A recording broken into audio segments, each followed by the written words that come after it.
আগামীকাল যিনি আসবেন বিশ্বনন্দিত মুফাসসিরে কোরআন, ইসলামিক চিন্তাবিদ, বাংলাদেশের কৃতি সন্তান ডক্টর মিজানুর রহমান আজহারি দামাদ বারকাতুহুমুল আলিয়া। আগামীকাল আসবেন আলেমদের মাথার তাজ, ইসলামিক চিন্তাবিদ, মুফাসসিরে কোরআন জনাব শাইখ আহমদুল্লাহ আতালাল্লাহু উমরাহু ওয়া বারাকাল্লাহু ফি হায়াতি। সকলে বলেন আমিন।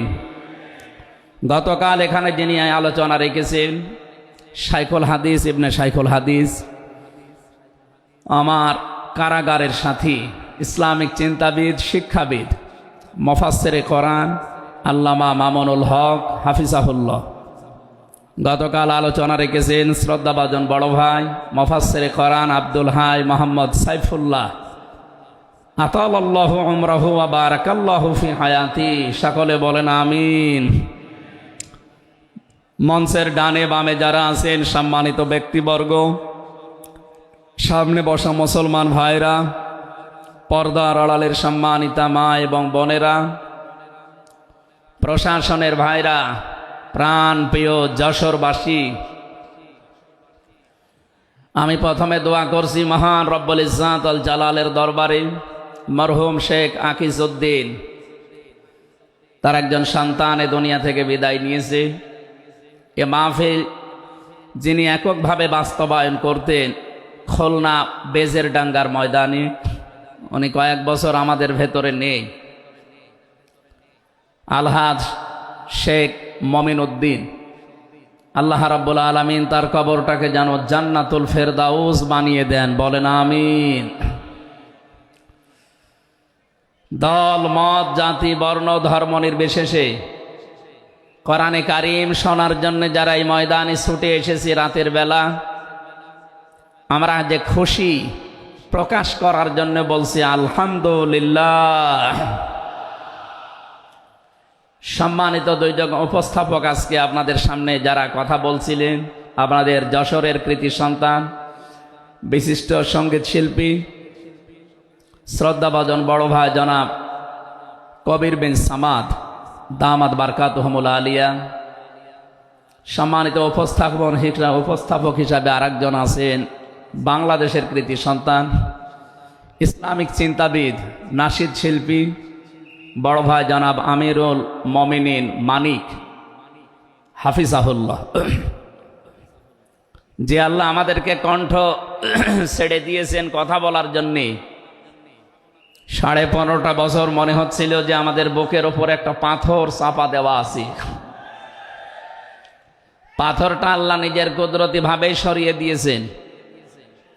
যে আল্লাহ আমাদেরকে এখন এই যে কথা বলার মতো সুযোগ দিয়েছেন, বলেন আলহামদুলিল্লাহ। পৃথিবীতে মানুষ যা পেয়েছে সব কিছুর তুলনায় আল্লাহর কাছে কোরআনে কারিম শ্রেষ্ঠ সম্পদ। আজকের এই ময়দানে সম্পর্ক শুধু কোরআনে কারিমের সাথে, নয়তো আমরা এই হাজার লক্ষ মানুষেরা এ রাতের বেলা প্রচণ্ড শীত অপেক্ষা করে আসতাম না। শুধুমাত্র শেখ মহিউদ্দিন সাহেব ডাক দিলে আমরা আসতাম, বিষয়টা এমন না। এখানে সম্পর্ক এই সৌন্দর্যের সাথে কোরআনের। এই জন্য যারা স্বেচ্ছাসেবকের দায়িত্বে আছেন আমি তাদেরকে ওয়েলকাম জানাচ্ছি, ধন্যবাদ জানাচ্ছি। তাদের এই কষ্ট, তাদের এই শ্রম আল্লাহ রাব্বুল আলামিন যেন জান্নাতে যাওয়ার পাতিহ বানিয়ে দেন, বলেন আমিন। কোরআনে কারিমে রব্বুল আলামিন বলেন কুল বিফাদলিল্লাহি ওয়া বিরহমাতিহি ফাবিযালিকা ফালিয়াফরাহু হুয়া খায়রুম মিম্মা ইয়াজমাউন, বলেন আল্লাহু আকবার। আল্লাহ পাক বলেন নবী আপনি বলুন, তাম পৃথিবী যা পেয়ে আনন্দে আছে, যা গেইন করে, যা অ্যাচিভ করে, যা অর্জন করে, আমি আল্লাহর কাছে কোরআনে কারিম শ্রেষ্ঠ সম্পদ। সুতরাং কোরআন যারা পেয়েছে তারা যেন আনন্দ করে। আজকে খুলনা বিভাগের মানুষগুলো, খুলনা বিভাগ সহ বাংলার অন্যান্য বিভাগ থেকেও মানুষেরা আজকে এসেছে। কোরআনে কারীম সত্যি যারা শোনার জন্যে বোঝার জন্যে এসেছি, এটা পুরা এখন ইবাদত চলছে। আমরা খুশি দুনিয়ার সব কিছুর তুলনায় আজকে, বলেন আলহামদুলিল্লাহ। প্রাণপ্রিয় শ্রোতা মণ্ডলী, কোরআনের শ্রোতা যারা আমরা এখানে বসে আছি, এর আগে যারা দুনিয়ায় কোরআনে কারীম শুনেছে, কিয়ামত পর্যন্ত যারা শুনবে, কোরআনে কারীম এই শ্রোতাকে 3 ভাগে বিভক্ত করে দিয়েছে। এখানে ওই 3 প্রকার মানুষ আছে, কিয়ামত পর্যন্ত তারা থাকবে। প্রথম নাম্বার, এই কোরআনে কারীম শোনার পরে যারা বাধা দিয়েছিল এই দুনিয়ায়, আল্লাহর কোরআন তাদেরকে ঘোষণা দিয়েছে তারা কাফের। এই বাংলাদেশে আমরা এই 54 বছরে নামধারী মুসলমান, কিন্তু অনেক কাফেরের আচরণ দেখতে পেয়েছি। সূরা হামিম সাজদার 26 নম্বর আয়াতে আল্লাহ তাদের পরিচয় দিয়েছেন, وَقَالَ الَّذِينَ كَفَرُوا لَا تَسْمَعُوا لِهَذَا الْقُرْآنِ وَالْغَوْا فِيهِ لَعَلَّكُمْ تَغْلِبُونَ। আল্লাহ পাক বলেন, কাফেরেরা সিদ্ধান্ত নিয়েছিল সব চলতে দেওয়া যাবে, মুহাম্মাদের কোরআনে কারীম এটা চলতে দেওয়া যাবে না। কারণ তারা বুঝেছিল এটা 1500 বছর আগে নাসিল হওয়া। ভালোভাবে আবু জেহেল টের পেয়েছিল, বুঝেছিল এ কোরআনে কারীম মুহাম্মদুর রাসূলুল্লাহ যেটা বোঝাতে চায়, এটা যদি সত্যি জনগণ বুঝতে পারে আর মেনে নেয়, আমি যে অবৈধ চেয়ারে বসে আছি এই চেয়ার থাকবে না। যুগে যুগে যারা কোরআন বাধা দিয়েছে তারা এইটাই টের পেয়েছে। তারা খুব ভালোভাবে জানে কোরআন যারা প্রচার করে, সত্যিই কোরআনের এই কথাগুলো যদি সাধারণ মানুষেরা জনগণ বুঝে ফেলে, আমরা যে শয়তানি করি, আমরা যে অবৈধভাবে টিকে আছি, এইটা থাকবে না। এই জন্য বাস্তবতা হচ্ছে কোরআন শুনলে বাধা দেবে এরা 1 নাম্বারে কাফের। আমরা জানি কাফের মারা গেলে জানাজা হয় না, হয়? বলেন বলেন। কাফেরের জন্য দোয়া করাও জায়েজ নেই। আল্লাহ রাব্বুল আলামিন বলেন, মা কানা লিন-নাবিয়্যি ওয়াল্লাযীনা আমানু আইয়াস্তাগফিরু লিল মুশরিকিন ওয়ালাউ কানু উলি কুরবা মিন বা'দি মা তাবায়্যানা লাহুম আন্নাহুম আসহাবুল জাহিম। সূরা তাওবা 113 নম্বর আয়াতে আল্লাহ জানিয়েছেন, হযরত ইব্রাহিম আলাইহিস সালাম সম্পর্কে যদি আয়াতটা নাযিল হওয়া, তাম দুনিয়ার মানুষকে উদ্দেশ্য করা আয়াত দিয়ে, হে নবী, কোন নবীর জন্যে, কোন ইমানদারের জন্যে এটা জায়েজ না, শোভনীয় না, উচিত না যে কোনো মুশরিক মারা গেলে তার জন্য আল্লাহর কাছে সে ক্ষমা চাবে, ইস্তিগফার করবে। ওয়ালাউ কানু লি কুরবা, আল্লাহ পাক বলেন যদিও এটা নিজের নিকট আত্মীয় হয়, মা তাবায়্যানা লাহুম আন্নাহুম আসহাবুল জাহিম, যার প্রতি এটা প্রমাণ হয়ে গেছে যে লোকটা জাহান্নামে যাবে, যার কাজকর্ম, যার ঈমান আমল আকীদা দেখে টের পাওয়া যায়, এইরকম মানুষের জন্য কোনো ঈমানদার না কোনো নবীর জন্যও দোয়া করা, ইস্তিগফার করা জায়েজ নেই। বলেন নাউযুবিল্লাহ। একজন নবীকে যদি আল্লাহ এই কথা বলতে পারেন, আমি আয়াতের ব্যাখ্যায় পড়েছি, মুহাম্মদুর রাসূলুল্লাহ সাল্লাল্লাহু আলাইহি ওয়াসাল্লামের নিজের আপন চাচা আবু তালিব, এই লোকটা যখন মারা যাচ্ছিল, বিশ্ব নবী নিজে তার কাছে গিয়ে বললেন, ইয়া আম্মি আবি তালিব, কুল লা ইলাহা ইল্লাল্লাহ হাজ্জুল লাকা ইনদাল্লাহি ইয়াউমাল কিয়ামাহ, বুখারী শরীফের হাদিস। ডাক দিয়ে বললেন, হে চাচা, জোরে বলা লাগবে না, আওয়াজগুলো শুধু আমার কানের কাছে মুখটা নিয়ে আস্তে করে আপনি বলেন লা ইলাহা ইল্লাল্লাহ, জোরে লা ইলাহা ইল্লাল্লাহ, লা ইলাহা ইল্লাল্লাহ, লা ইলাহা ইল্লাল্লাহ মুহাম্মাদুর রাসূলুল্লাহ।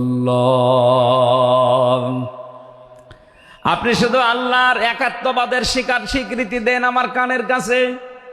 এর সালাতের ঘোষণাটা দেওয়া লাগবে না, শুধু আল্লাহর ঘোষণাটা আমার কানের কাছে শোনান। কিয়ামতের দিন আমি আপনার জন্য আল্লাহর দরবারে ঝগড়া করে জান্নাতে নিয়ে যাব। পাশে যারা দাঁড়িয়েছিল তাদের কারণে লোকটা পড়তে পারে নাই। নবীজির মন খারাপ হয়ে গেল। সঙ্গে সঙ্গে সূরা কাসাসের ৫৬ নাম্বার আয়াত নিয়ে ফেরেশতা জিবরাইল হাজির হয়ে গেছে। ইন্নাকা লা তাহদি মান আহবাবতা ওয়ালাকিন্নাল্লাহা ইয়াহদি মাইয়াশা ওয়া হুয়া আ'লামু বিল মুহতাদিন।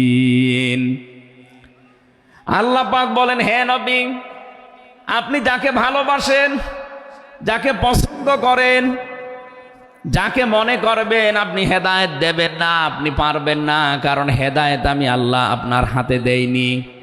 হেদায়েত আমি আল্লাহ নিজের হাতে রেখে দিয়েছি। আমি আল্লাহ যাকে ইচ্ছা তাকে এটা দান করি। আর আমি আপনার চাইতে ভালো জানি যে হেদায়েত পাবে কে। জেলখানার ভেতরে ৩টা বছর আল্লামা মামুনুল হক হাফিজাহুল্লাহ, আমরা দুইজন এক জায়গায় ছিলাম। সকালে এবং দুপুরের খাবার আমরা এক জায়গায় খেতাম। মাঝে মাঝে আমারে বলতেন যে হামজা, বাইরে যদি আল্লাহ নিয়ে যায় কোনোদিন কাফেরের জানাজায় যাব না, পড়াবো না। আমারে বারবার জিজ্ঞাসা করেছি, ভাই আপনি কাফের পান কোথায়? বাংলাদেশে তো সেরকম কাফের আমরা দেখি না। উনি আয়াতটা আমাকে শুনিয়ে বলেছিলেন, কাফের তো তারা যারা আল্লাহর কোরআনে বাধা দেয়। সুতরাং এই দেশে যারা কোরআনে বাধা দেবে সে ডাইরেক্ট হোক ইনডাইরেক্ট হোক, সূরা হামিম সেজদার ২৬ নম্বর আয়াতের দলিল অনুযায়ী লোকটা কাফের। কাফেরের জানাজা পড়া কিন্তু হারাম। আমার মনে হয় এখন দেশের অবস্থা যা, আমরা যদি এই সিদ্ধান্তে উপনীত হতে পারি যে কাফেরের জানাজা বন্ধ হয়ে যাবে, আগামীতে কোরআনে কারিম বাধা দেওয়ার মতো সাহস অনেকেই করবে না। কোরআনে কারিমের শ্রোতা ১ নম্বরে পেলাম যারা কাফের। এ ১৫.৫ বছর থেকে শুরু করে ৫৪ বছর আমরা যা দেখলাম, অনেকেই কিন্তু ডাইরেক্ট ইনডাইরেক্ট বাধা দিয়েছেন। এখনো যদি ওইরকম মানুষ থাকেন এই দেশে, আপনি তাওবা করবেন, আপনি সংশোধিত হয়ে যাবেন। আর যেহেতু এখন সংস্কার চলছে, আপনি নিজেকেও সংস্কার করে নেবেন। কোরআনের শ্রোতা হিসাবে আমরা ২ নম্বরে পেয়েছি তাদের নাম। আল্লাহ রাব্বুল আলামিন বলেন, ওয়াইদা কিলা লাহুম তাআলাউ ইলা মা আনজালাল্লাহু ওয়া ইলার রাসূলি রাআইতাল মুনাফিকিনা ইয়াসুদ্দুনা আনকা সুদুদা। সূরা নিসার ৬১ নম্বর আয়াতে আছে, হে নবী, মানুষদেরকে আপনি যখন বলবেন আসো আল্লাহর বিধানের দিকে আসো, রাসূলের জীবনের দিকে আসো, আপনি দেখতে পাবেন অনেক মানুষ শুনতেও আসবে কোরআন, আপনার কথাও শুনতে আসবে।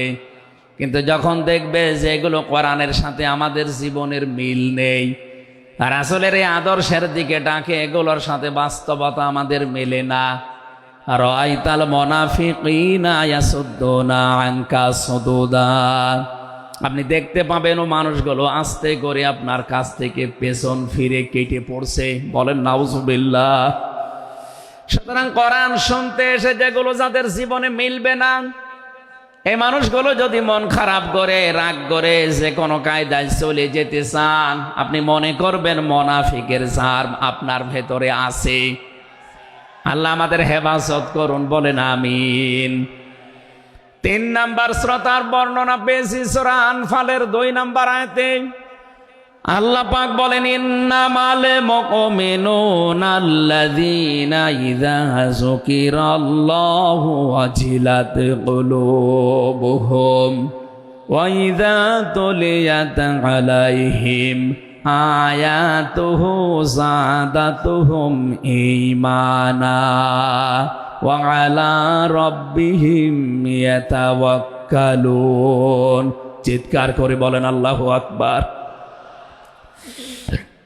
আল্লাহ পাক বলেন, আমার দৃষ্টিতে তো কোরআনের শ্রোতা আসল এবং মুমিন তারা, যাদের সামনে আমার নাম উচ্চারণ হলে তাদের অন্তরাত্মা কেঁপে ওঠে, আমার আয়াতগুলো তাদের সামনে তেলাওয়াত হলে এ মানুষগুলোর ঈমান ভেতরে যা আছে এটা আরো বেড়ে যায়।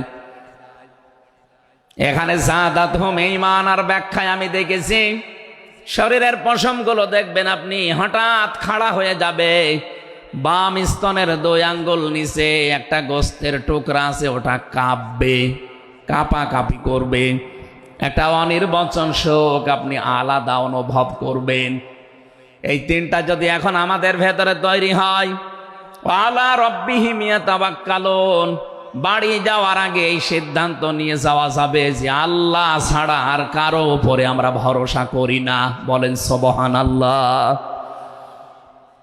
এই 3টা আয়াত দিয়ে আমি বোঝাতে চেয়েছি কাফের কারা, মুনাফিক কারা, আল্লাহর দৃষ্টিতে মুমিন কারা।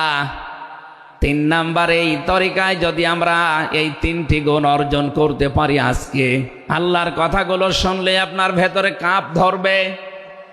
2 নাম্বারে আল্লাহর আয়াত তেলাওয়াত হবে, যখন বুঝতে পারবেন যে কি বলে, ওয়াইদা সামিউ মা উনজিলা ইলার রাসূলি তারা আয়ুনাহুম তাফিদু মিনাদ দামি মিম্মা আরাফু মিনাল হক ইয়াকুলুনা রব্বানা আমান্না ফাকতুবনা মা'আশ শাহিদিন। সূরা মায়েদা 7 নাম্বার পারার 1 নাম্বার পৃষ্ঠার 1 নাম্বার লাইনের 83 নাম্বার আয়াতে আছে। তাফসিরে ফি জিলালিল কোরআন থেকে শোনাচ্ছি, রব্বুল আলামিন বলেন, নবী আপনি যখন ওদের সামনে পড়বেন, আমার এই আয়াতগুলো যখন ওরা মন দিয়ে শুনবেন, অনুধাবন করতে পারবেন, উপলব্ধি করার যোগ্যতা যাদের আছে, আপনি দেখবেন ওদের চোখ দিয়ে মনের অজান্তেই পানি পড়ছে। এজন্য অ্যাক্টিভ হন আরো, কারণ কোরআন শোনার 2টা নিয়ম আল্লাহ দিয়েছেন, ফাসতামিউ লাহু ওয়া আনসিতু। শুধু শোনা না, তাহলে সামিয়া দিতেন। আল্লাহ ফাসতামিউ দিয়েছেন, এজন্য মনোযোগ সহকারে শুনতে হবে। আজকের তেলাওয়াতকৃত আয়াত থেকে আমরা তাফসীর আকারে কথা বলবো ইনশাআল্লাহ। 2 নাম্বারে চুপ থাকা লাগবে। আমি এখনো অনেককে দেখতে পাচ্ছি এদিকে ওদিকে তাকাচ্ছেন, গল্প করছেন। আশা করছি কোরআনে বর্ণিত আল্লাহর এই 2টা নির্দেশ আপনি মেনে নেবেন। 1 নাম্বারে চুপ থাকবেন, 2 নাম্বারে মনোযোগ সহকারে শুনবেন। লাআল্লাকুম তুরহামুন, আশা করা যায় আল্লাহর রহমত এখানে নাজিল হবে। আল্লাহ আমাদেরকে আয়াতটা মেনে চলার তৌফিক দেন, বলেন আমিন। এজন্য কোরআনের আলোচনা শুনলে সবার চোখে পানি আসবে না। যারা এটা উপলব্ধি করতে পারবে, অনুধাবন করতে পারবে, আপনি দেখবেন তাদের মনের অজান্তেই কখন যেন চোখ দিয়ে পানি গড়িয়ে পড়ছে, তারা নিজেরাও টের পাবে না। আল্লাহ যেন এই 3 নাম্বার এই প্রকার শ্রোতা হিসাবে আমাদের কবুল করেন, বলেন আমিন। দরুদ আর সালাম পাঠ করছি আমাদের নবী মুহাম্মদুর রাসূলুল্লাহ সাল্লাল্লাহু আলাইহি ওয়াসাল্লামের প্রতি, যার প্রতি কোরআনে কারীম আল্লাহ নাযিল করেছেন। সেই কোরআনকে যদি আপনি জিজ্ঞাসা করেন, হে কোরআন, যার উপরে নাযিল হলে তার সম্পর্কে তোমার ভেতরে কোনো কিছু আছে, কোনো পরিচয়? আল্লাহ রাব্বুল আলামিনের কোরআন আমাদেরকে শোনাচ্ছে, ওয়াইদ ক্বালা রাব্বু ওয়াইদ ক্বালা ঈসা ইবনু মারইয়ামা ইন্নী রাসূলুল্লাহি ইলাইকুম মুসাদ্দিকাল লিমা বাইনা ইয়াদাইয়া মিনাত তাওরাত। আয়াতের শেষের দিকে আল্লাহ ইসমহু আহমাদ এই শব্দ দিয়ে জানিয়েছেন হযরত ঈসা আলাইহিস সালাম তিনি জানিয়ে গিয়েছেন এই পৃথিবীতে আমার পরে একজন নবী আসবে যার নাম হবে আহমাদ। আমাদের নবীর পরিচয়টা আল্লাহ কোরআনে কারীম যিনি নাজিল করলেন তার উপরে, তার ভেতরেই তার নামটা আল্লাহ সংরক্ষণ করে দিয়েছেন। প্রশ্ন আসতে পারে, এক একজনের তো বহু নাম আমরা দেখি, হে কোরআন তোমার ভেতরে কি মুহাম্মাদুর রাসূলুল্লাহ সাল্লাল্লাহু আলাইহি ওয়াসাল্লাম এই নাম তোমার ভেতরে আল্লাহ কি তার সম্পর্কে দিয়েছেন নাকি?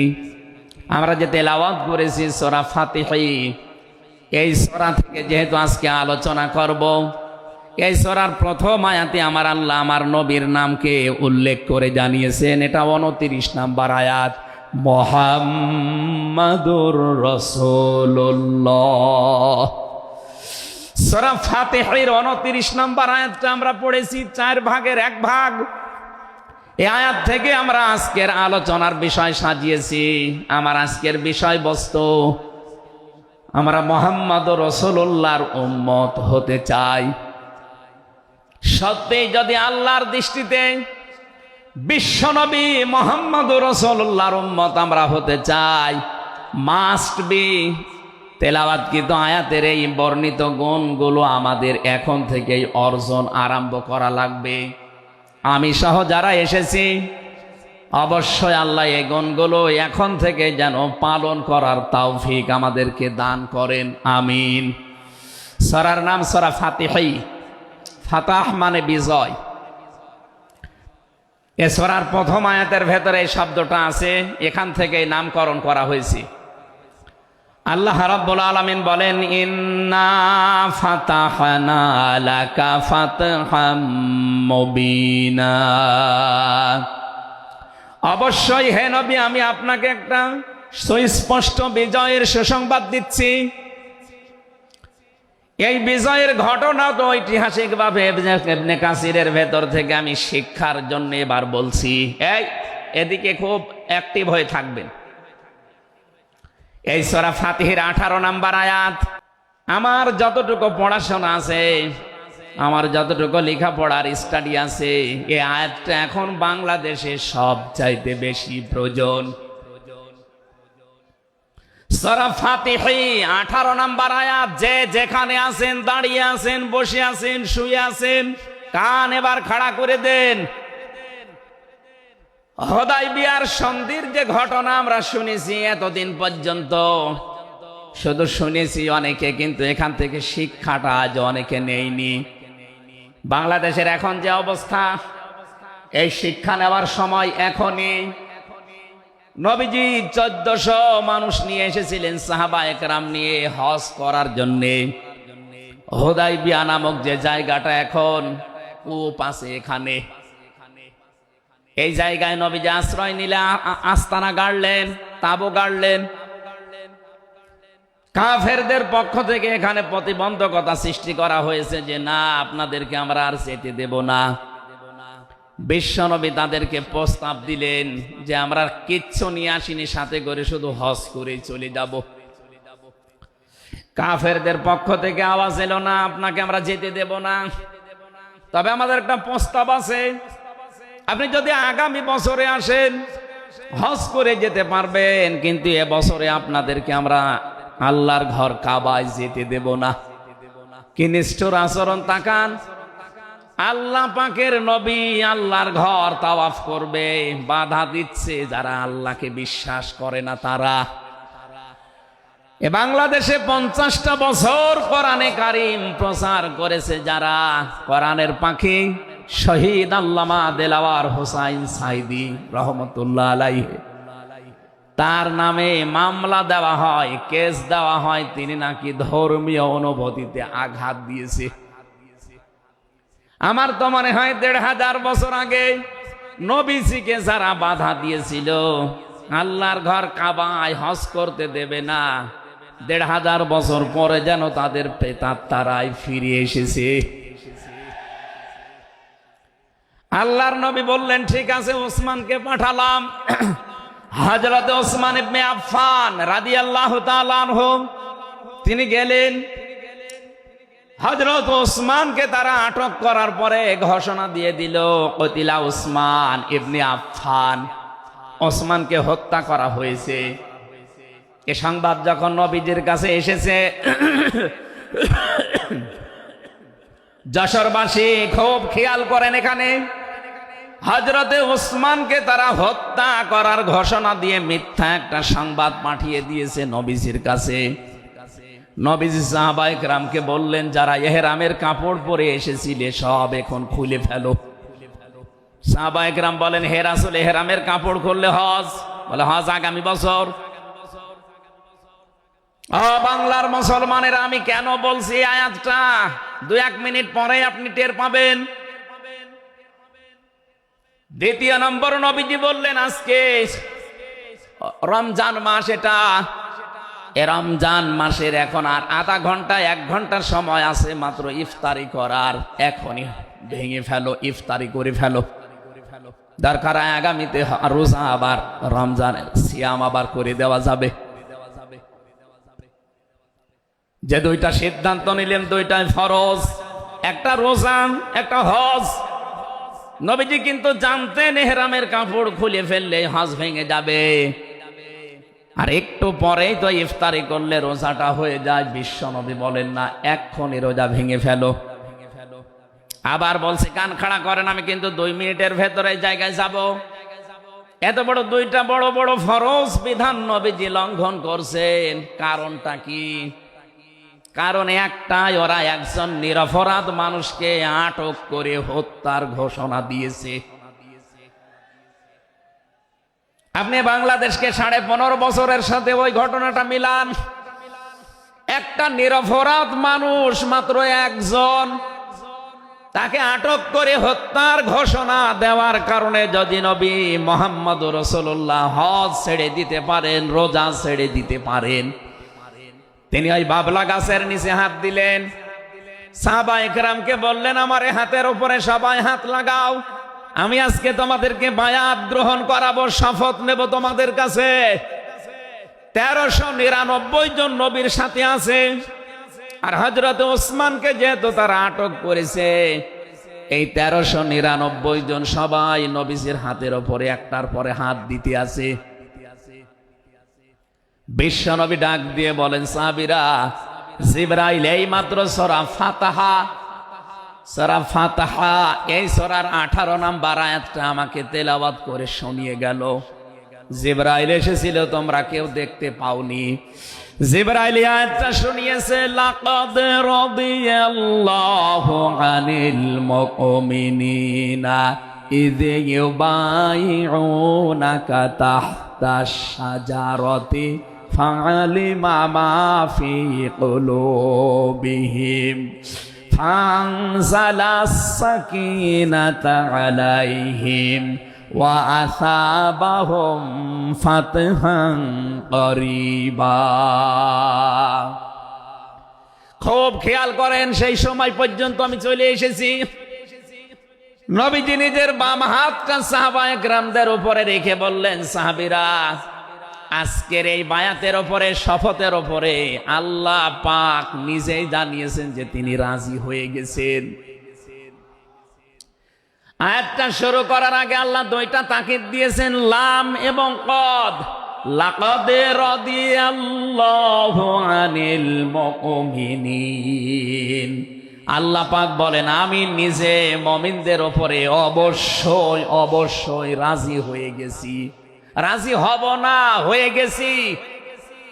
তাহতা শাজারাতি, এই গাছের নিচে আপনার হাতের উপরে যারা হাত দিয়ে আজকে শপথ বাক্য পাঠ করছে যে ওসমান হত্যার বদলা না নিয়ে কেউ মদিনায় ফেরত যাবে না, আমি আল্লাহ তাদের মনের খবর যেহেতু জানি, ফাআলিমা মা ফি কুলুবিহিম, তারা যে শপথ নিচ্ছে এটা কিন্তু লোক দেখানোর জন্য না, এটা মন থেকে। ফানসালাস সাকিনাতা আলাইহিম, তাদের উপরে আমি আল্লাহর প্রশান্তি নাযিল হয়ে গেছে অলরেডি। ওয়াসাবাহুম ফাতাহান করিবা, তাদেরকে আমি আসন্ন একটা বিজয়ের সুসংবাদ দিচ্ছি। সুতরাং এই বায়াতের রিদওয়ানের উপরে যেহেতু সবাই হাত দিয়েছে, ওসমানের হাতটা এখানে নেই, হে নবী আপনার বাম হাতটা উপরে তুলে ধরেন, এইটাই আমি ওসমানের হাত হিসাবে মেনে নিলাম। তার মানে 1400 মানুষের উপরে আমি আল্লাহ অলরেডি রাজি হয়ে গেছি। আমার মুসলমান ভাইরা, এবার আমি খেয়াল করার জন্য আর একবার বলছি, এইটা বলার জন্য আমি এতক্ষণ ঘুরছিলাম। একটা নিরপরাধ মানুষকে ওরা মিথ্যা তথ্য ছড়িয়েছে যে আটক করা হয়েছে, মেরে ফেলা হয়েছে, হত্যা করা হয়েছে। নবীজি একজন মানুষের জীবনের বদলা নেওয়ার জন্য 1400 মানুষকে তিনি বায়াত করাচ্ছেন, শপথ বাক্য পাঠ করাচ্ছেন। একটু খেয়াল করেন তো, একজন মানুষের জীবনের জন্য জীবন দিতে প্রস্তুত 1399 জন, আর নবী সহ। এমন বাক্য তিনি পাঠ করিয়েছেন, এমন শপথ নিয়েছেন যে আল্লাহ অলরেডি রাজি হয়ে আয়াত নাজিল করছেন। নবীজি বললেন ওরা ওসমানকে হত্যা করেছে, ওসমান একজন নিরপরাধ মানুষ। একটা নিরপরাধ মানুষকে বিনা কারণে আটক করে হত্যা করেছে, ওদের কোনো ক্ষমা নেই। আমরা আজকে এই 1400 মানুষ শপথ নিলাম, ওদেরকে হত্যার প্রতিশোধ না নিয়ে আমরা কোনোদিন আর মক্কা মদিনায় ফেরত যাব না। আমার তো মনে হচ্ছে বাংলাদেশে এখনো বহু মানুষ বিনা কারণে যাদেরকে হত্যা করা হয়েছে, নিরপরাধ মানুষগুলোকে ফাঁসির কাস্টে ঝোলানো হয়েছে, কত মানুষকে মৃত্যুর দিকে ঠেলে দিয়েছে। এখনো জিন্দা শহীদ জনাব এটিএম আজহারুল ইসলাম এখনো জেলখানায় পচতেছে। বানানো বিচার ব্যবস্থা, বানানো বিচারপতি, নিজেদের উকিল, নিজেদের পিপি, নিজেদের সাক্ষী, নিজেদের রায় সব দিয়ে একটা মানুষকে আর 17 বছর আপনি আটক করে রেখেছেন। আমার তো মনে হয় এখন সময়ের দাবি, সূরা ফাতিহা থেকে যেহেতু তাফসীর শুনছেন, আজ এই বাংলার 18 কোটি জনগণের উপরে যদি আল্লাহ পাক খুশি হতে চান, এই নিরপরাধ মানুষগুলোকে জেলখানা থেকে মুক্ত করা লাগবে।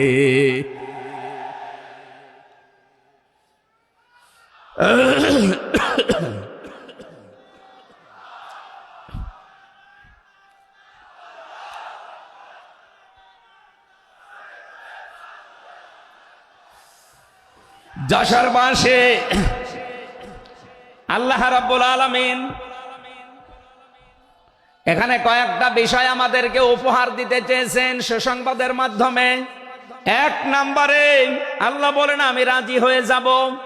2 নম্বরে ওদের মনের মূল কথাগুলো যেহেতু আমি জানি, সুতরাং যারা নারায়ে তাকবীর আল্লাহু আকবারে স্লোগান দিয়ে এই মাজলুম মানুষটার পক্ষে অবস্থান নিলেন, আমার তো মনে হচ্ছে ফানজালাস সাকিনাতা আলাইহিম, আল্লাহ পাক তার রহমত এখন এদেশের উপরে নাজিল করবে। 2 নম্বরে ওয়াসাবাহুম ফাতাহান করিবা, একেবারে সুপ্রসন্ন নিকটবর্তী বিজয় আমাদেরকে আল্লাহ এই মাজলুম মানুষটার পক্ষে দাঁড়ানোর কারণে দেবে। আমি আজকেও একজন জেল খাটা মানুষের সাথে কথা বলছিলাম, তিনিও প্রায় 3.5-4 বছর জেলে ছিলেন। তিনি জ্বালাচ্ছিলেন যে হামজা ভাই, আসলে আমরা যারা জেলে ছিলাম তারা ছাড়া এটা বোঝানো সম্ভব না। বহু মানুষ বিনা অপরাধে, বিশেষ করে 15.5 বছরে তো হবে, বিনা কারণে বিনা অপরাধে কিচ্ছু জানে না, বছরের পর বছর জেলে পচতেছে।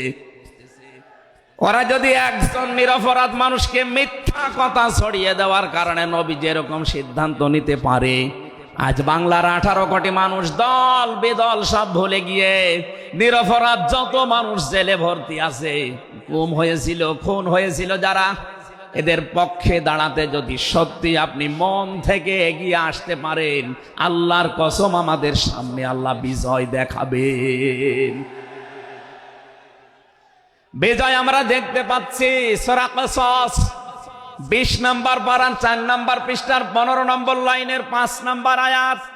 বাড়িতে যে আয়াতটা তাফসীর দেখবেন, আল্লাহ রাব্বুল আলামিন বলেন, নুরিদু আন নামুন্না আলাল্লাযীনা ইসতুদঈফু ফিল আরদ ওয়া নাজআলাহুম আইম্মাতাও ওয়া নাজআলাহুমুল ওয়ারিসিন। আমি আল্লাহ একটা ইচ্ছা করলাম, হাজার হাজার বছর আগে হে নবী, এই পৃথিবীর ময়দানে ফেরাউন নামে একটা লোক ছিল। রাষ্ট্রীয় ক্ষমতায় থাকার কারণে ওই দেশে বিভিন্ন দলে বিদলে বিভক্ত করে মানুষকে রেখেছিল, আর একটা দলকে সে টার্গেট নিয়ে কোণঠাসা করে, ছোট করে, হীন করে রেখেছিল। সেই দলটা ছিল মুসা নবীর দল। আমি আল্লাহ একটা ইচ্ছা করলাম, জমিনের উপরে যাদেরকে দুর্বল করে রেখেছে ফেরাউন, এই দুর্বল দলের উপরে আমি আল্লাহ মনন করব। মনন মানে অনুগ্রহ করা, দয়া করা। আমি আল্লাহ দয়া করব তাদের উপরে, মনন করব। এই কারণ আমি তাদেরকে জমিনের শাসন ক্ষমতায় বসাতে চাই, জমিনের উত্তরাধিকারী তাদেরকে বানিয়ে দিতে চাই। অনুমাক্কিনা লাহুম ফিল আরদ, জমিনের উপরে তাদেরকে আমি ক্ষমতায় বসাবো, এটা আমি আল্লাহর ইচ্ছা। বলেন তো, আল্লাহ যদি কোনো ইচ্ছা করে ওটা রদ করার কেউ আছে? আরো জোরে বলেন, আছে। সুতরাং এই আয়াত দিয়ে আমি যেহেতু 100% আয়াতটা বিশ্বাস করি, হাজার হাজার বছর আগে ফেরাউনের এই জীবনের সাথে, কাহিনীর সাথে, তাফসিরের সাথে আমি বাংলাদেশে আয়াতটা মিলিয়েছি। দেখতে পেয়েছি 2024 সালের 5 আগস্টের পরে একটা দলের সাথে আয়াতটা মিলে যাচ্ছে। আপনি যাই মনে করেন এইটাই বাস্তব। এই 54 বছরে ভুয়া ধোয়া তুলে, ভুয়া চেতনার নাম দিয়ে যাদেরকে কোণঠাসা করে রেখেছিলেন জনগণের কাছ থেকে, আল্লাহ যেন হঠাৎ করে মানুষের মনের ভেতরে তাদের প্রতি পরিবর্তন এনে দিয়েছেন। আল্লাহ পাক যেন এই মানুষগুলোকে একটা মনন করেছেন, একটা দয়া দেখিয়েছেন। ওয়ানাজআলাহুম আইম্মাতান, জমিনের ইমাম তাদেরকে যেন আল্লাহ দিনের পর দিন বানিয়ে দিচ্ছে। তাদের আচার ব্যবহার, তাদের চরিত্র, তাদের ব্যবহার, তাদের মাধুর্যতা, তাদের যে ইখলাস, এগুলো দেখছে আমার আল্লাহ দিনের পরে দিন। জমিনের ইমাম তাদেরকে আল্লাহ বানাচ্ছেন। ওয়ানাজআলাহুমুল ওয়ারিসিন, আয়াতের শেষের কথা, আল্লাহ তাদেরকে জমিনের ওয়ারিস বানিয়ে দেবেন। যেহেতু আল্লাহর সিদ্ধান্ত রদ করা যায় না, ফাআলুল লিমা ইউরিদ, তিনি যা ইচ্ছা তাই করেন। ইন্নামা আমরুহু ইযা আরাদা শাইআন আইয়াকুলা লাহু কুন ফায়াকুন। আল্লাহ পাক বলেন, আমি যদি কোনো ইচ্ছা করি শুধু বলি কোন, সঙ্গে সঙ্গে ফায়াকুন হয়ে যায়। কোরআনের উপর আমার 100% বিশ্বাস নিয়ে কথা বলছি আমি। এই আয়াতগুলো মাস্ট বি আমার আল্লাহ বাংলাদেশে দেখাবে। বলেন আমিন, আরো জোরে বলেন আমিন। 6 নম্বর আয়াত হচ্ছে অনুমাক্কিনা লাহুম ফিল আরদ, আমি আল্লাহ তাদেরকে জমিনের চেয়ারে ক্ষমতায় বসিয়ে দেব। কেন জানো? অনুরিয়া ফিরআউনা ওয়া হামানা ওয়া জুনুদাহুমা মিনহুম মা কানু ইয়াহযারুন, আমি আল্লাহ দেখাতে চাই ফেরাউনকে, হামানকে আর তার সৈন্যবাহিনীকে, তারা তাদেরকে সবচাইতে বেশি ভয় করত জমিনে যাদেরকে, সেই মুসা নবীর দলকে আমি আল্লাহ জমিনের শাসন ক্ষমতায় বসিয়ে তাদেরকে দেখাবো। এই 54 বছর জালেম এবং মুনাফিকরা সবচাইতে বেশি ভয় বাংলাদেশে যাদেরকে করেছে, তাদের প্রতি মানুষের মন মানসিকতা আল্লাহ ঝুঁকিয়ে দিয়েছেন।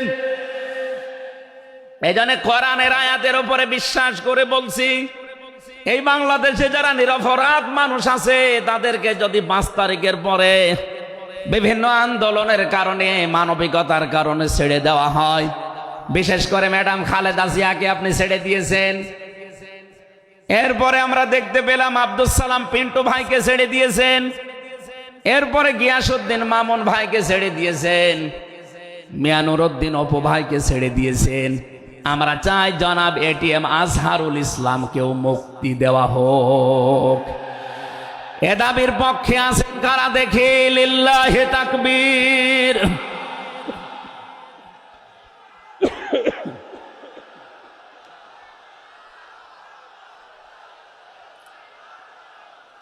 আলহামদুলিল্লাহ ভাই, আমি আয়াতটা পড়লাম এই জন্যে ১৫০০ বছর আগে একটা নিরপরাধ মানুষের পক্ষে দাঁড়ানোর কারণে যদি আল্লাহ এতগুলো সুসংবাদ দিতে পারে, সাকিনা নাজিল করা, সুপ্রসন্ন, একেবারে নিকটবর্তী বিজয় দেওয়া, আমরা যদি আজ নিরপরাধ মানুষগুলো যারা আজ জুলুমের শিকার হয়ে এই 15.5 বছর 17 বছর মানবেতর জীবন যাপন করছে, আমি তো 3 বছর তার ভুক্তভোগী।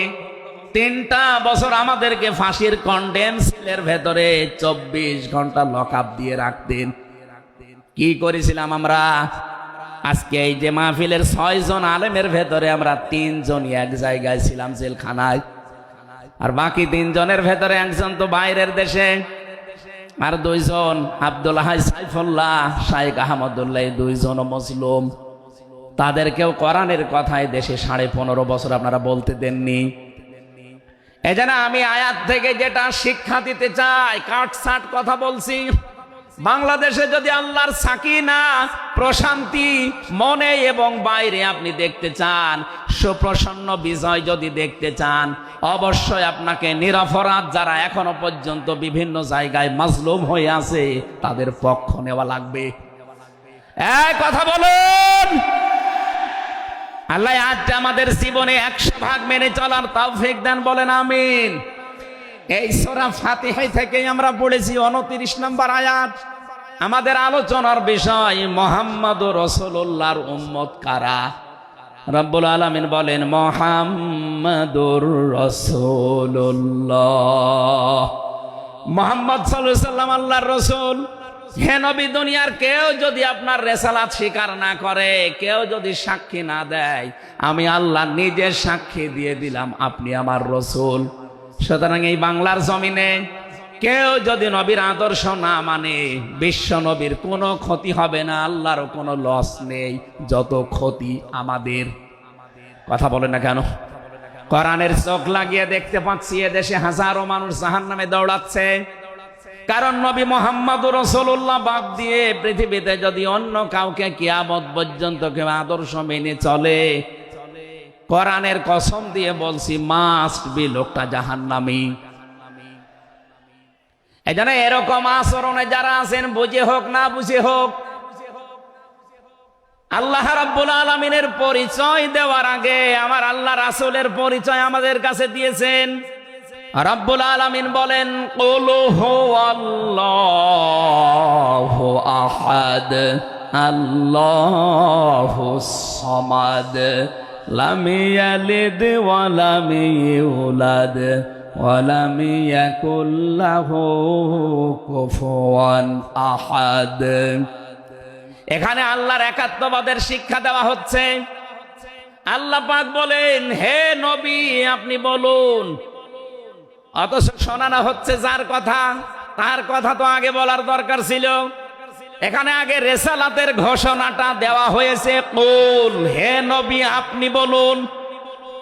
বাংলার মুসলমানেরা, ফেরাউনের জীবনী পড়ে আমি দেখেছি সে কিন্তু আল্লাহর একাত্মবাদের ঘোষণা দিয়েছিল, কিন্তু রেসালাতের ঘোষণা দেয়নি, এজন্য লোকটা ঈমান পায়নি। বাংলাদেশে বহু মানুষকে আমরা দেখতে পাচ্ছি আল্লাহর কথা বললেও বলেন আমরা কি নামাজ পড়ি না, রোজা রাখি না, আমি কি হজ করি না, দান সাদকা করি না, এগুলো সব আল্লাহর বিধান। এগুলোর পাশাপাশি আল্লাহর প্রেরিত পুরুষ যিনি আমাদের এই জামানায়, আল্লাহর প্রেরিত পুরুষ যিনি কিয়ামত পর্যন্ত, তার নাম মুহাম্মাদুর রাসূলুল্লাহ। জ্ঞানী মানুষ যারা বসে আছেন এক কথায় তারা বুঝবেন আমি জানি। আজ বিশ্ব নবীর আদর্শ বাদ দিয়ে আপনি কার আদর্শ মানেন আপনার বিবেকের কাছে প্রশ্ন করেন। এটা রাজনীতি মনে করে কেউ যদি চলে যান আপনার কপালে আগুন লাগবে, আপনারও মরণ হবে ফেরাউনের মতো। আল্লাহকে মেনেছিল কিন্তু রেসালাত মানে নাই। এদেশে আজ অনেকেই আল্লাহর কথা বললে নামাজ পড়ে, রোজা রাখে, হজ করে আসে, দান সাদকা করে। আরে ভাই এগুলো সবই আল্লাহর বিধান। আপনি আল্লাহকে মানেন, কিন্তু তার প্রেরিত পুরুষ এই জামানায় যিনি কিয়ামত পর্যন্ত, তার নাম মুহাম্মাদুর আবার জোরে বলেন মুহাম্মাদুর রাসূলুল্লাহ। এতক্ষণ পর্যন্ত যা বললাম আমি আশা করছি আপনি বুঝেছেন। বিশ্ব নবী বাদ দিয়ে অন্য কারো আদর্শ এই জমিনে মানা যাবে না। মানলে আপনি বুঝে মানেন, আর না বুঝে মানেন আপনি জাহান্নামী। এখন যদি মুসা আলাইহিস সালাম আসে দুনিয়ায়, যদি ঈসা নবী এখন আসে, আর আমরা কেউ যদি আল্লাহর নবী মুহাম্মদুর রাসূলুল্লাহকে বাদ দিয়ে ঈসা নবী মুসা নবীকেও মেনে চলি, নিছক আপনি জাহান্নামী। এটা রেকর্ড হচ্ছে, সারা দুনিয়ায় যাবে। সূরা আলে ইমরানের ৮০ নম্বর আয়াত। অন্য ধর্মে যারা আছেন, ইহুদি খ্রিস্টান আহলে কিতাব যারা দাবি করেন, এমনকি এই মুশরিকদের ভেতরেও যারা, বৌদ্ধদের ভেতরে যারা অমুসলিম, তাদেরকে বলছি আপনারা ভুল পথে আছেন। আপনারা যাদেরকে নবী নাম বলে চলেন, যিশু বলেন ঈসা আলাইহিস সালামকে, মুসা আলাইহিস সালামকে আপনারা যোসেফ বলে ডাকেন, আপনাদের ওই সমস্ত নবীগুলো তাওরাতে ইনজিলে অলরেডি ঘোষণা দিয়েই গেছে যে আমাদের পরে একজন শেষ নবী আসবে, তার নাম মুহাম্মাদুর রাসূলুল্লাহ বা আহমদ। তাকে যদি তোমরা জীবদ্দশায় পেয়ে যাও, পৃথিবীর সব কিছু ছেড়ে দিয়ে তার আদর্শটা গ্রহণ করবা, নয়তো পথভ্রান্ত হয়ে পথভ্রষ্ট হয়ে জাহান্নামে যাওয়া লাগবে। যাকে মেনে চলার দাবি করেন সেই যিশু, সেই যোসেফ, হযরত ঈসা নবী, হযরত মুসা নবী, তারাই যেহেতু ঘোষণা তাওরাতে ইনজিলে দিয়ে দিয়েছে, হয়তো আপনাদের পুরোহিত যারা, ধর্মগুরু যারা, ঠাকুর যারা আপনাদেরকে শোনায় না। এই সত্য বিধান আপনি ইনজিলে পড়েন। আমার শেষের শব্দ ছিল ফিত তাওরাতি ওয়াল ইনজিল। এই দুইটা কিতাব আপনারা বই আপনারা পড়ে দেখবেন, এখানে আমাদের নবী, শেষ নবীর বর্ণনা আছে ৯০৩ জায়গায়। বলেন আল্লাহু আকবার। আল্লাহ পাক প্রথম শব্দে জানাতে চেয়েছেন, হে নবী, কেউ যদি আপনাকে স্বীকার না করে, কেউ না মানে, আমি আল্লাহ নিজে ঘোষণা দিলাম, ওয়াল্লাযীনা মাআহু আশিদ্দাউ আলাল কুফফার। আপনার সঙ্গে সাথী যারা হবে, আপনার সাথে যারা থাকবে, আপনার উম্মত বলে যারা কিয়ামত পর্যন্ত দাবি করবে, তাদের ভেতরে এই গুণগুলো মাস্ট বি পাওয়া যাবে। যশোরবাসী, এবার আপনাদের জন্য আপনি মিলান তো এই আয়াতটা নিজের জীবনে আছে কিনা। ওয়াল্লাযীনা, আর যারা, মাআহু, আপনার সঙ্গে থাকবে, আশিদ্দাউ আলাল কুফফার, তারা কাফেরদের প্রতি বজ্রকণ্ঠ হবে। কালকে মাওলানা মামুনুল হক, আমি ছিলাম কালকে চট্টগ্রামের ফেনীতে, একটু লাইভ দেখেছি। উনি কিন্তু শেষের দিকে এটা জানিয়েছেন, ওঠো বজ্রমুঠি করো, ঘোষণা দাও। এ কথা বলেনি? এই কথা বলেন না কেন? ওনার এইটাই সামারাইজ, আশিদ্দাউ আলাল কুফফার, কাফেরদের প্রতি কঠোর হওয়া লাগবে। সেই সময় এখন অলরেডি চলছে। প্রতিবেশী নামে আমাদের যারা আছে, যেহেতু প্রতিবেশী পাল্টানো যায় না, এজন্য আমরা বেশি কিছু বলছি না। আমরা আশা করব যে প্রতিবেশীর চরিত্র পাল্টাবে। নবীজি প্রতিবেশী সম্পর্কে এত বেশি কথা জানিয়েছেন, মাঝে মাঝে বলতেন, জিবরাইল, প্রতিবেশী সম্পর্কে যত কথা তুমি বলো, মনে হয় যে আমার জমি জায়গার ভাগও দেওয়া লাগবে। যেহেতু এত দামি জিনিস প্রতিবেশী, এত গুরুত্বপূর্ণ, আপনাদেরকে তো আমরা আর পাল্টাতে পারবো না, আমাদের জমির সাথে আপনাদের জমি। এই জন্য বলছে আপনারা চরিত্র পাল্টাবেন। আপনি মাইক্রোসফট, ভয়েস অফ আমেরিকা, এগুলো সব খ্রিস্টানরা, ইহুদিরা চালায়। তারা আজ তামাম দুনিয়ার ২৫৭টা রাষ্ট্রে কিন্তু অলরেডি জানিয়ে দিয়েছে, বিশ্বে সবচাইতে বেশি মিথ্যা কথা বলা হয় ভারতে। পৃথিবীর ২৫৭টা রাষ্ট্রের ভেতরে সবচাইতে বেশি সংখ্যালঘুরা নিরাপত্তার সহিত বাস করে বাংলাদেশে। অথচ এই দুইটাই এতদিন, এই ৫৪ বছর আমরা স্বাধীন হয়েছি, ৫৪টা বছরে আমাদের পেছনে এই মিথ্যা দুইটা তথ্যই প্রতিবেশীরা ছড়িয়েছে। সারা দুনিয়ার মোড়লদেরকে বলতো যে বাংলাদেশে সংখ্যালঘু নির্যাতন হয়। এদেশের গোবিন্দ পরামানিক,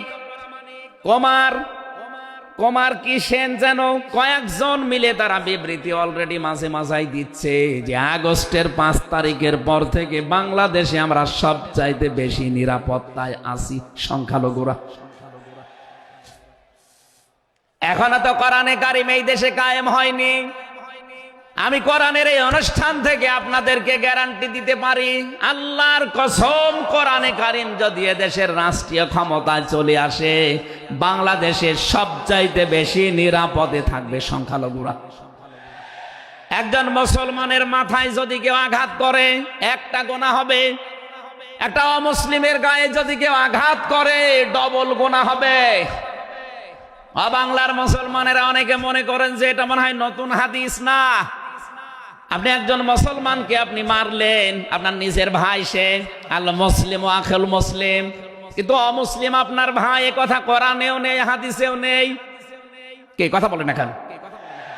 তিনটা বিষয় যদি কারো ভেতরে পান, সে যেই হোক। 1 নম্বরে কেউ যদি আমার কেবলাকে কেবলা মনে করে, ফাহুয়া আখি, সে আমার ভাই। 2 নম্বরে আমার জবাই করা জিনিস যদি সে খেতে চায়, ফাহুয়া আখি, সে আমার ভাই। 3 নম্বরে সে যদি আমার মতো নামাজ পড়ে, সে আমার ভাই। সুতরাং এই 3টা বিষয় সামনে রেখে আমরা এই দেশে যারা আছি, মতের হয়তো মিল নেই, দলের হয়তো নামের মিল নেই, কিন্তু এই 3টা বিষয় যারা মানবেন, আমার মতো নামাজ পড়বেন, আমার কাবাকে কাবা মনে করবেন, আমার জবাইকে তো ব্যস্ত আপনিও খাবেন, এটা যেই হোক এই দেশে আমরা সবাই তাকে ভাই ভাই ভাই মনে করি। কথা বলেন ঠিক কিনা? এই 3টার বাইরে যারা আছেন তারা তো আর আমার ভাই না। তাদের সম্পর্কে কি? তারা আমার এই দেশের আমানাত।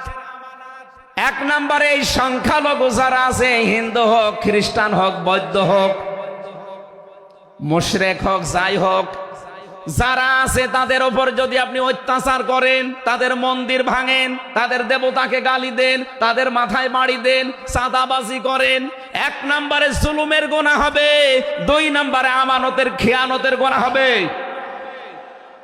এই জন্য আমরা সাবধান থাকি। আগস্টের 5 তারিখের পরে আমরা অনেকের চরিত্র একটু ওলট পালট দেখতে পাচ্ছি। আশা করছি আপনি থামবেন, নয়তো কিন্তু বদনাম হয়ে যাচ্ছে। আপনি গোয়েন্দা বিভাগের খোঁজ রাখেন, তারা কিন্তু সব নখদর্পণে রেখেছে, কে কি করছে এটা সব তারা দেখছে। এই জন্য আমরা এমন কোনো আচরণ না করি আপনার নিজের ভুলের কারণে নিজের পায়ে আবার কোড়াল লেগে যায়।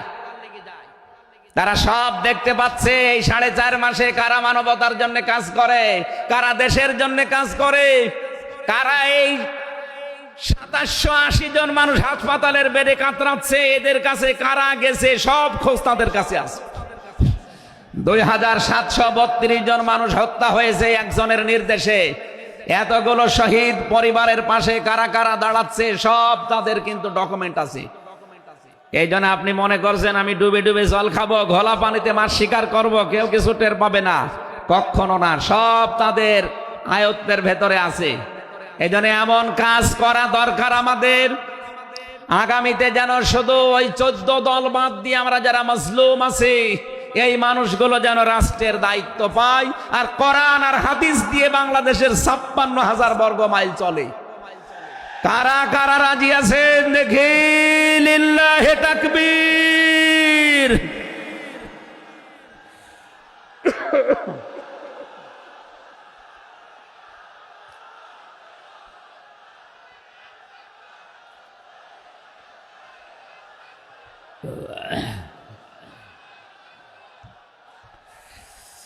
আমার ভাইরা, এবার আমি মূল কথায় যাচ্ছি। মুহাম্মদ রাসূলুল্লাহর উম্মত হতে হলে আমাদেরকে বজ্রমুষ্টি হওয়া লাগবে, ঐক্যবদ্ধ হওয়া লাগবে। যারা নবীর উম্মত, কাফের যারা, তাদের বিরুদ্ধে। আমি কাফেরের পরিচয় সে প্রথমে দিয়েছি। যে মানুষগুলো কোরআনে কারিমে বাধা দেয়, কোরআনের শিক্ষায়, কোরআনের প্রচারে, কোরআনের প্রসারে, কোরআন কায়েমে যারাই বাংলাদেশে বাধা দেবে, তার নাম আব্দুল আলিম হতে পারে কে কাফের। এদের বিরুদ্ধে কঠোর হওয়া লাগবে আপনাকে। আমি আবার বোঝার জন্য বলছি, নাম হয়তো আপনার আল্লাহর নাম আপনি নিয়েছেন আব্দুল আলিম, আব্দুল খালেক, কিন্তু আপনার কাজ যদি কোরআন প্রচারে বাধা দেওয়া হয়, ডাইরেক্ট ইনডাইরেক্ট, অবশ্যই আপনি বুঝতে পেরেছেন আমি কি বলছি। আপনি কিন্তু আর সাধারণ মানুষ নেই, আপনি মুনাফিকও নেই, আপনি মুসলমানও নেই, আপনি কাফের হয়ে গেছেন। আল্লাহ আমাদের হেফাজত করুন, বলেন আমিন। কাফেরদের যত অনুষ্ঠান আছে সেখানেও কড়াকড়ি করা লাগবে আপনাকে। কে বলেছে ধর্ম যার যার উৎসব সবার? এটা কুফরি কথা। ধর্ম যার যার উৎসব তার তার। এই কথা বলুন, মান তাশাব্বাহা বিকওমিন ফাহুয়া মিনহুম। যার সাথে যার সাদৃশ্য মিলবে সে আচার ব্যবহারে ধর্মীয় রীতিনীতিতে কিয়ামতের দিন তার সাথে থাকা লাগবে। কোনদিন আজ পর্যন্ত আপনি পিটিয়েও কোন হিন্দু ভাইকে গরু জবাই করেন যখন কোরবানি দেওয়ার জন্য তাকে পাবেন? তারা জানে যে এটা আমাদের ধর্মীয় অনুষ্ঠান না, এই জন্য তারা আসে না, ঠিক করে তারা আসে না। আপনি কোন কারণে সেখানে যাবেন?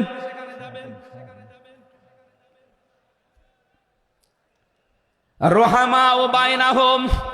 দ্বিতীয় নম্বরে আমরা পেয়েছি নিজেদের ভেতরে মহব্বত, ভালোবাসা, সম্প্রীতি, মায়া, মমতা। এটা নিজেদের ভেতরে বাড়ানো লাগবে। আপনি নবীর উম্মত হতে চান অথচ এটা নিজেদের ভেতরে আরো দূরত্ব তৈরি করেন না। এটা নিজেদের ভেতরে আরো স্যাক্রিফাইস করে হোক, ডাকাডাকি করে হোক, নিজেদের ভেতরে এটা তৈরি করা লাগবে আরো বেশি। তারাহুম রুক্কান সুজ্জাদা। হে নবী, আপনার উম্মত যারা, আপনার সাথে যারা আছে তাদেরকে দেখতে পাবেন আল্লাহর সন্তুষ্টি এবং অনুগ্রহ তালাশ করার জন্যে তারা রুকু এবং সেজদাকারী অবস্থায় তাদের দেখতে পাবেন। নবীর উম্মত যারা এসেছেন, অন্য ধর্মের লোকদেরকে বাদ দিলাম, বিশ্ব নবীর উম্মত যারা এখানে বসে আছেন, আমাদের উচিত হবে যতদিন আজরাইল না আসে ফরজ নামাজ আমরা কোনোদিন ছেড়ে দেব না। আরো জোরে বলেন। আল্লাহ যেন এটা মেনে চলার তৌফিক দেন আমাদের একেবারে জীবনের শেষ দিন পর্যন্ত।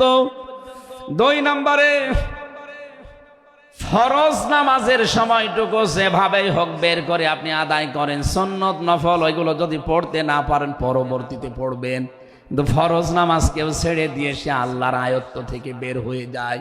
বলেন নাউজুবিল্লাহ।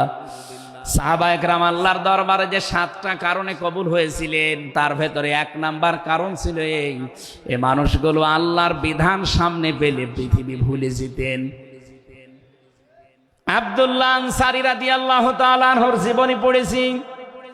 এই লোকটা আল্লাহর বিধান সেজদাকে সামনে রাখতে গিয়ে নিজের স্ত্রীকে এক কাপড়ে গর্তের ভেতরে বসিয়ে রেখেছিল, নিজের ছেলেকে শিকল দিয়ে বেঁধে রেখেছিল, তারপরও আল্লাহর বিধান সেজদা সে ভুলে যায় নাই।